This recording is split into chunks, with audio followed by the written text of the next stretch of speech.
Yun, sa nagtatanong dyan kung paano magprito ng lechon bagnet nang hindi tumatalsik. Ito yun, oh. Ganito lang yung kasimple, oh. Tingnan mo, oh. Tinatanggal ko yung lechon bagnet nang hindi tumatalsik yung mantika. Alam mo kung bakit? Pagka naiprito mo na kasi siya, para hindi ka natalsikan, patayin mo yung apoy, palamigin mo muna, oh. Tingnan mo, oh.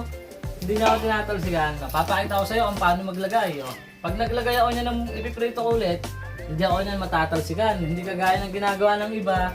Pag naglalagay, nakagano, nakalayo. Papakita ko kasi ng simpleng tips lang mo. Ganito lang, oh. Oh. Di ba yung iba pag nagpiprito na ito, nakaganyan, nakalayo. Ako, nakatutok pang ganyan, oh. Kaya ganyan lang dapat. Yung ano na dapat, yung apoy niya is nakapatay. Oh. Ganun na simple pare, para hindi magtalsikan. Oh. Yun, oh. Naaano ko pa siya, naaamada ko pa siya ng maayos. Oh. Hindi ako kagaya ng iba, nakaganyan, oh.